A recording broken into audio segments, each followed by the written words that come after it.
Today, in beginner class, we're going to get on go into the new phase.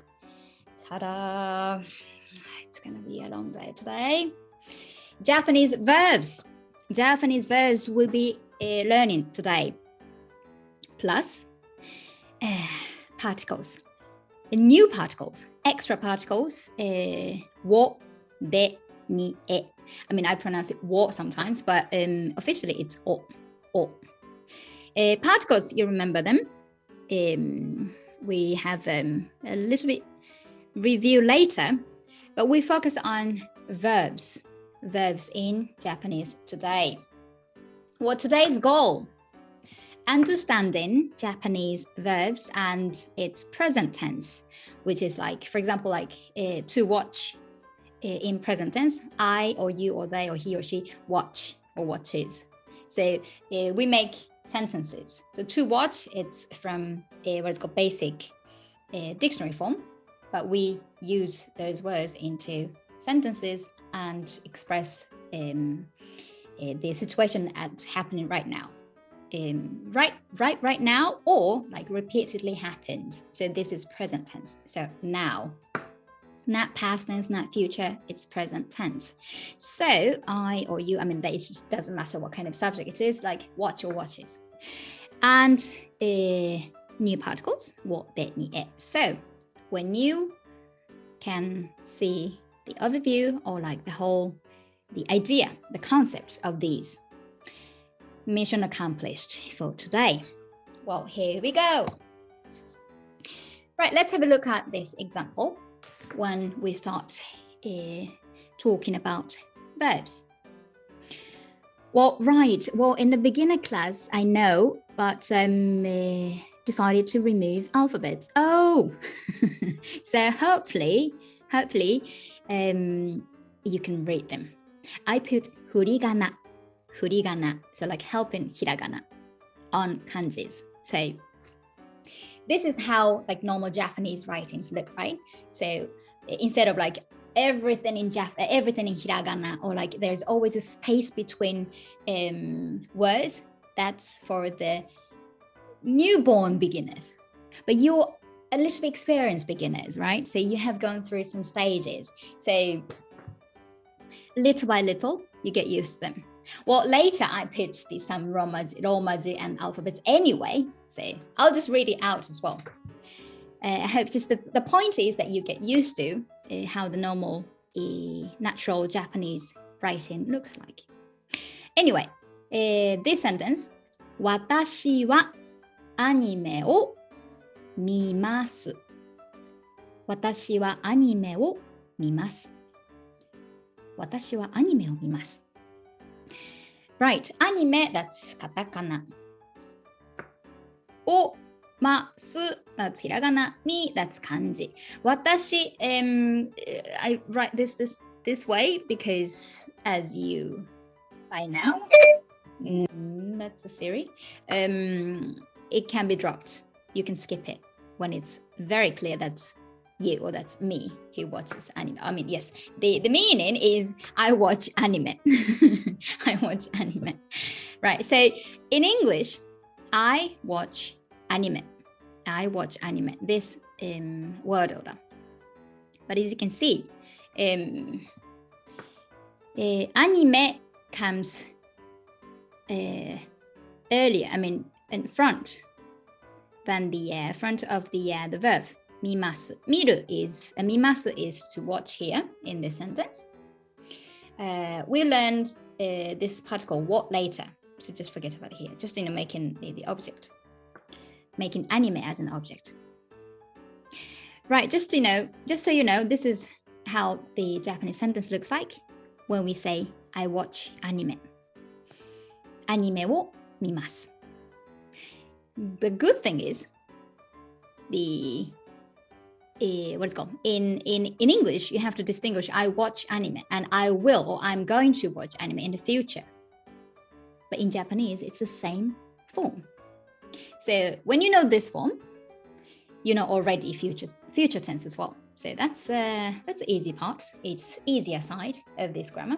Anyway, Anyway, when learning English verbs, it's like, for example, like when we Japanese learn English, we get puzzled when we learn. Like, for example, a word learn changes. Learned or learned, like past tense and perfect, present perfect.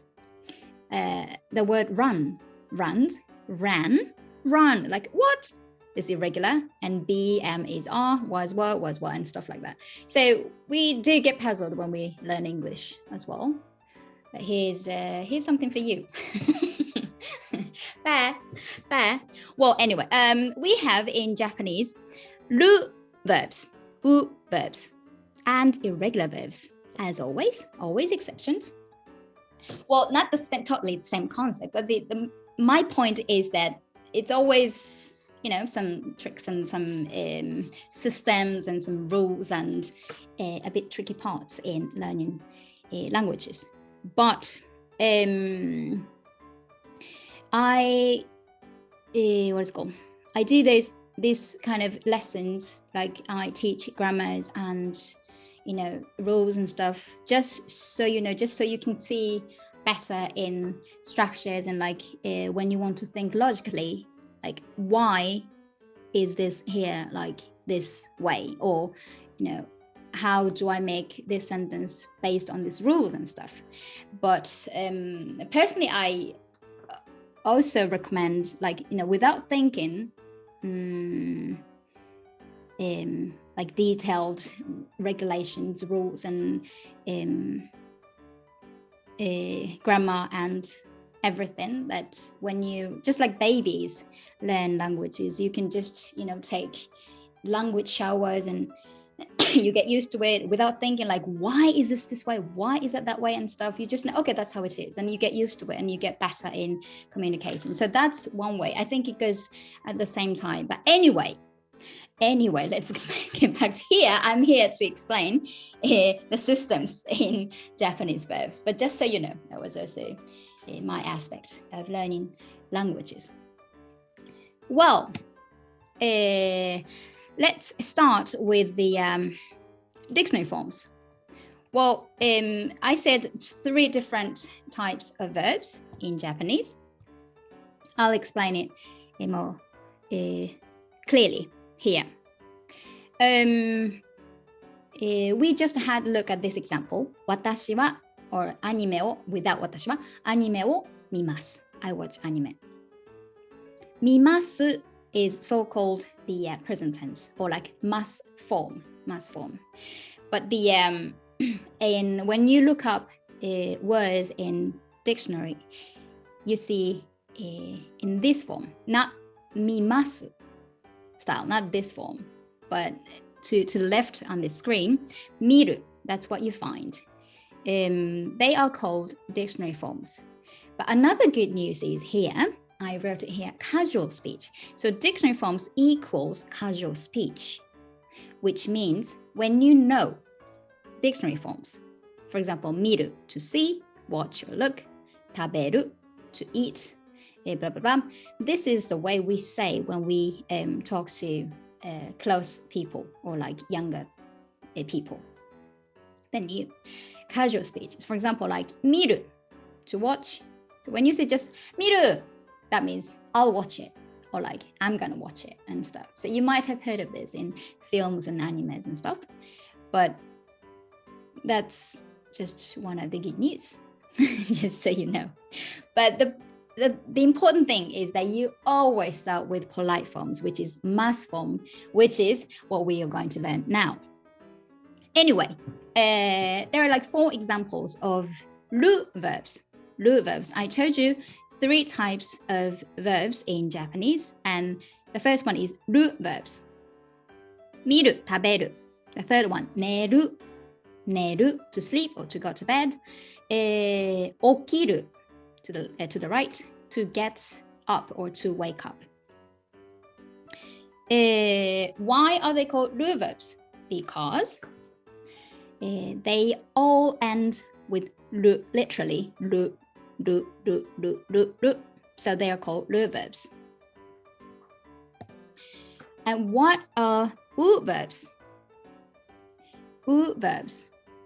For example, here I wrote down 5 different verbs which are categorized in u verbs.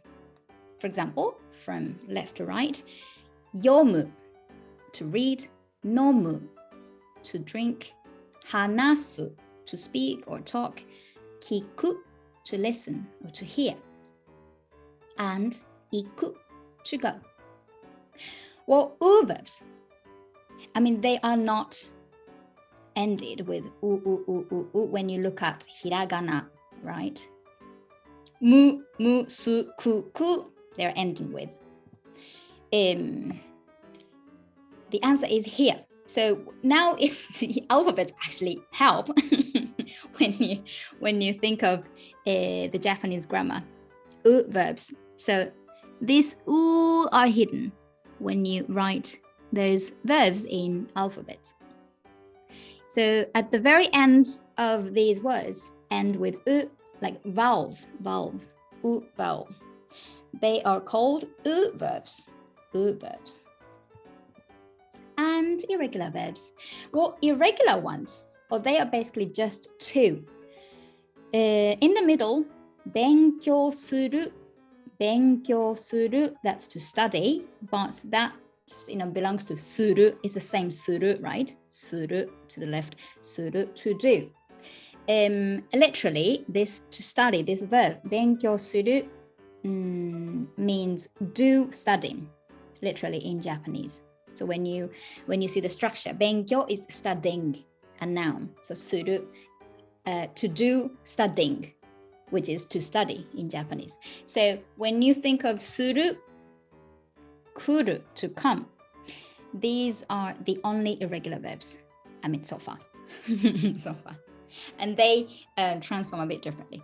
So that's why they are called irregular verbs. And why they are irregular? Because they are very much often used. That's why, right? Because we just use it all the time. They just change it. Right. And then just to have a look at the dictionary form, and then present tense, and then negative this time. Negative. The same example. 私はアニメを見ます. I watch anime. 見ます comes from 見る. 見る as a dictionary form, and when you say present tense, what you do now, or what you repeatedly do, アニメを見ます instead of 見る. And then negative, which is not in English. I do not watch anime. We don't have exact same word as functions as not in English. So you have to change verbs each time to express that it's negative, and it just usually comes at the end of the sentence. So in Japanese, when you use Japanese, you have to wait if it's a negative or affirmative until the very end of the sentence. So you just have to wait. You have to listen to the whole sentence until you find out if it's a negative or not. So, 見ます to watch. I don't watch. 見ません. 見ません. Right, here's the main part. Well, 3 groups of verbs, present tense. So, just to wrap up, mass form, we'll have overview of the whole group's conjugation. Conjugate, like the transformation of each verbs when they turn into present tense. So, ru verbs, u verbs, irregular verbs. Let's start with ru verbs, which is the easiest. When you make present tense using mas, blah, blah, mas. For example, 見る. What was it? 見る, to watch, to see, to look. 食べる. 食べる. What was it? That's to eat. 食べる. So these are the dictionary forms. And then we'll make a present tense out of these. So the idea for ru verbs, you just replace ru with mas. And that's it. Yay, that's so easy. So 見る becomes mas, 食べる becomes 食べます,寝る to sleep, 寝ます。起きる to wake up, 起きます。So, everything, る verbs. Well, there's exception, but almost everything. る you just replace る with ます and that's it. And negative, you replace る with ません、ません、ません、ません、ません。見る、見ません。食べる、食べません。寝る、寝ません。起きる、起きません。That's it. So that's how る verbs conjugate. They transform. う verbs. Oh, right. 帰る is an う verb. Sorry. 帰る to return, to get back. That's う verb. Even though 帰る ends with る, but this is a bit tricky one. So just so you know, just keep it on your mind when you see 帰る, 帰る to return, to get home, to get back. Anyway, う verbs. So instead of replace the whole る with ます, う part, the very last of the word, replaced with います。います。So, 話す, for example, to speak, to talk, 話す。飲む to drink, 飲む。This last う you replace it with います。But remember this, the second last consonant remains, and that affects the pronunciation, which is 話す becomes 話します。話します。話す S plus います。So 話します。話します。飲む、the last う vowel replaced with います。So 飲む think about this M consonant that stays. So 飲みます。飲みます。So that's how they conjugate into present tense. And negative, いません。いません。話す、話しません。飲む、飲みません。The other ones I forgot. 読む to read, sorry, to read. 読みます、読みません。聞く to listen, to hear. 聞きます、聞きます。And these, you know, and so on, and so on. So there is the system, so that can be always applied to う verbs. う verbs. And irregular verbs, just to memorize it. 来る to come, する to do. 来る becomes 来ます。来ます。する becomes します。します。I mean, as a system, 来る like K and 来ます。So just it resembles the う verbs conjugation. But the, you know, they're called irregular verbs. So just memorize as they are. 来る、来ます。する、します。Not 来ます or します。It just becomes 来ます、します。And negative, 来ません for 来る、しません for する。Right. Okay, now we go on to particles. The reason why we have to have new particles, these verbs require specific particles which we haven't learned yet. I mean, officially. So that's why. Let's start with the reviews. Particles so far. I hope you can explain these 5, the basic 5. わ、が、か、の、も. Can you? わ topic marker, contrast が subject marker, question emphasis,か question marker, not possessive of connecting words, も also not either or either, right? And then we've got new ones recently. ね and よ at the end of sentences. How do they work? Do you remember? ね as in right or seeking agreement or confirmation, natural filler word.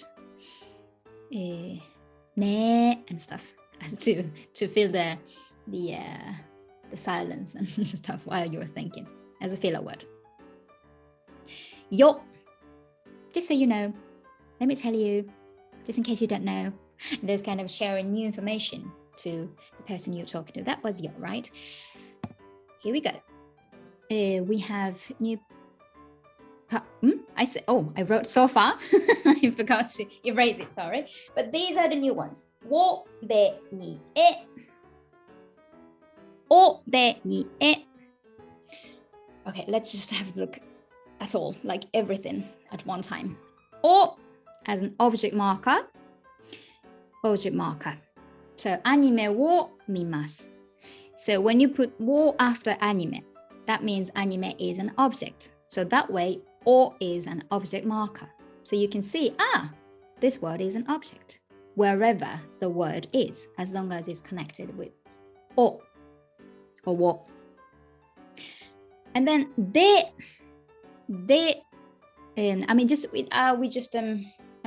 briefly just explain those, how they work, and we just go on to the practices. For example, you do something at a place or in a place, on a place. So the place of actions, de explains.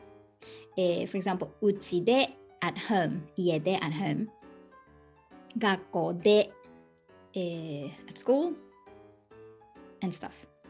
Or later, you will learn as well, by bus, by bike, by plane, by Tesla, I don't know, whatever. So by transportation, you say de, kuruma de, and stuff. So the particles following the word. Ni, destination. 学校に to school. Or place of being. So when something is at a place, something is or exists in a place, on a place and stuff. And then we use ni. And then time, when we talk about time, we use also ni. We have learned time, for example, at the moment, 7, let's say it's 7 o'clock or 8 o'clock, almost.